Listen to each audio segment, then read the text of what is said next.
Rhythm number 3 is a single note line that I'm playing in the open position on the guitar. And I'm using single notes because our previous 2 guitar parts are chordal parts, one lower, one an octave higher.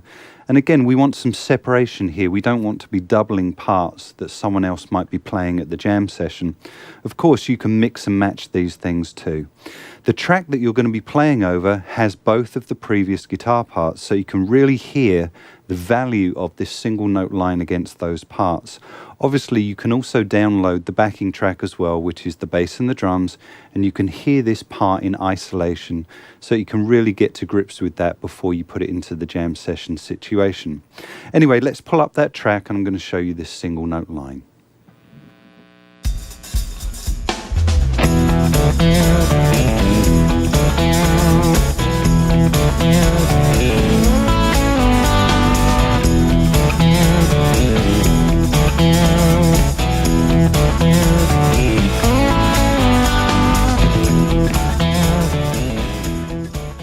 Okay, so that's our third guitar part that we're playing over the first 2.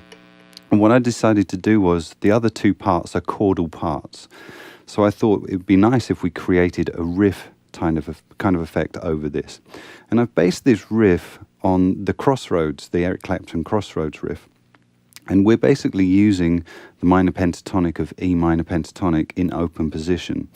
And the first part of that lick, we're using the open E string, and we're playing then the octave above that. So here's the opening part of the lick.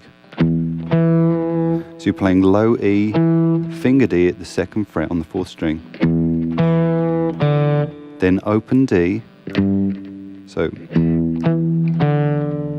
back to E. So E, octave E, D, octave E. All right. Then you're hammering the open A to a B to an open A to a G here, which you bend slightly, so you put a blues bend on that. So you've got this so far. Then you've got an open D, sorry, in between there. So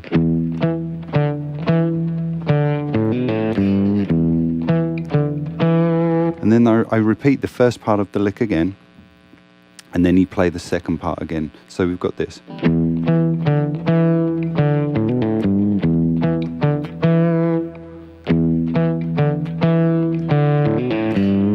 Okay, so that's the riff part of this. And then what I do is I slide up to a C sharp and an E here, which is implying the 3rd and the 5th of our A chord. And I attack the C sharp first, and then the E, and then back to the C sharp. Slide down to B, and the D here, which is implying the 3rd and the 5th of the G chord. So we've got this.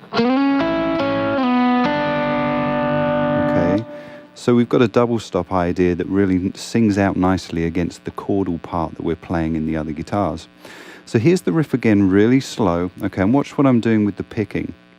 And what you might have noticed when I got more into playing the part, I put these grace notes in my picking as well, and you'll start to do those things as well. I'm trying to keep them concise for you, but also you're going to start putting stylistic approaches into these things too. So here's the riff slow.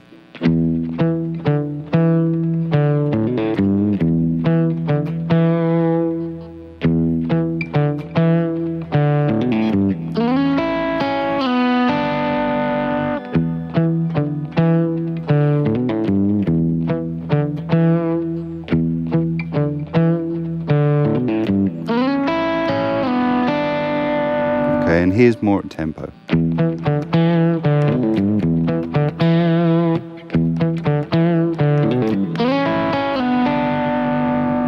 Okay, now you can pull up the original track, which is just the bass and drums, and practice this part in isolation over that track as well.